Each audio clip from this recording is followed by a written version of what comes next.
that he has. I don't think there's any mystery. Very well why it came about, or how it exists.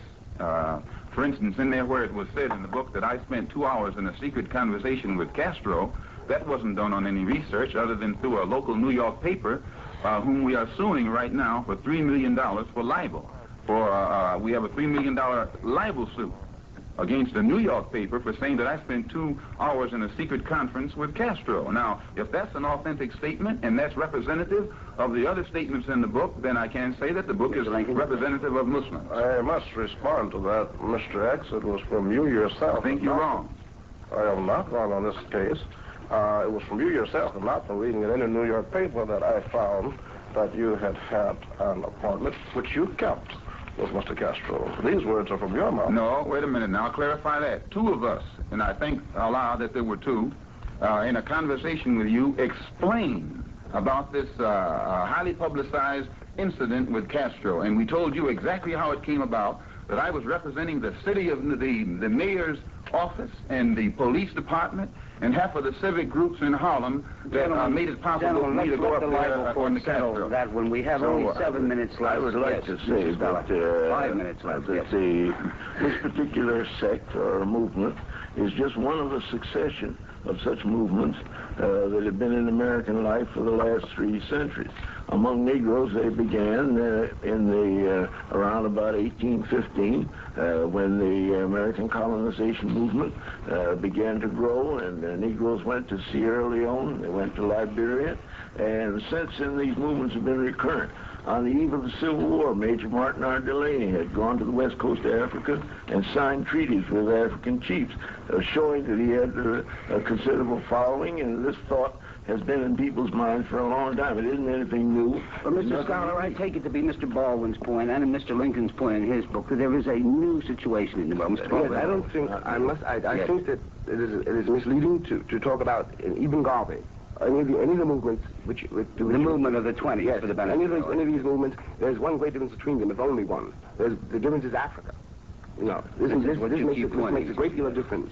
But I really want to repeat this point. I think the only way to challenge this movement or to undercut it is for this country to do something it does not seem to be prepared to do, which is to become really overnight a radical country.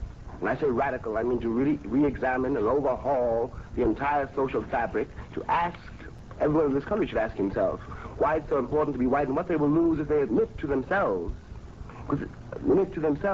that I personally, speaking only now for myself, you know, I cannot imagine anything this country can offer me that I any longer want. And what has happened to me, it seems to me, has happened to every Negro in this country.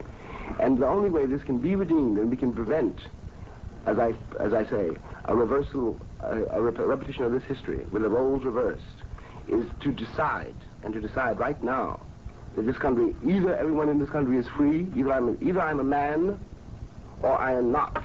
And it is up to the country to decide it. It is not really any longer up to me. It is Mr. Lincoln, I don't think you agree with that from reading your book. Well, I certainly agree with it in part. Whether it is the black Muslim movement, or whether it's the NAACP, whether it's the sit-ins, or whether it's the Southern Christian Leadership Conference under Mr. King, one of the objectives is certainly identical to all of these various expressions, and that is the essential freedom and the dignification of the Negro.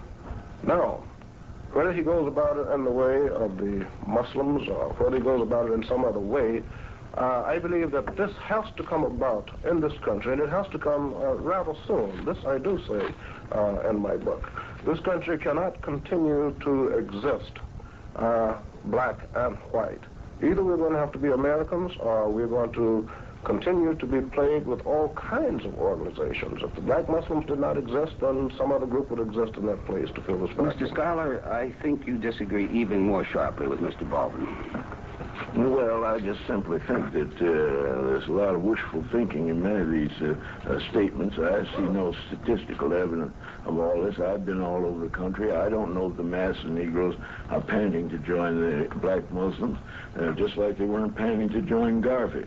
There are certain elements that will, because you have all kinds of people in any group. The Negro group is like any other group. You have everything in it. and there's never going to be any unity of all the Negroes, and I think it would be a catastrophe if there were.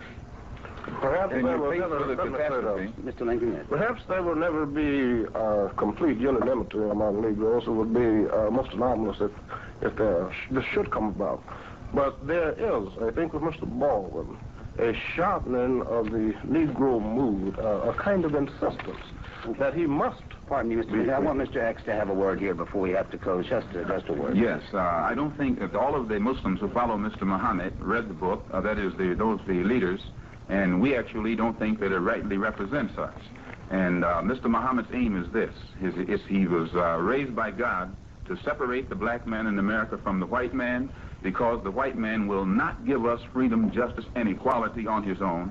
And he also teaches us that if white America can't give the black man in America complete recognition as a human being immediately, right here, then we have to separate, and God will give it to us. And he also teaches us that all of the trouble that America is having, just like Pharaoh had trouble in the Bible because he mistreated the slaves, every trouble, political and otherwise. I have the cutoff signal. I'm sorry. For this discussion, thank you, Mr. Yes, sir. X, Mr. Eric Lincoln, Mr. James Baldwin, and Mr. George Fowler. Your host was Eric F. Goldman, professor of history at Princeton University. Professor Goldman's guests today were Professor C. Eric Lincoln, James Baldwin, Malcolm X, and George S. Schuyler.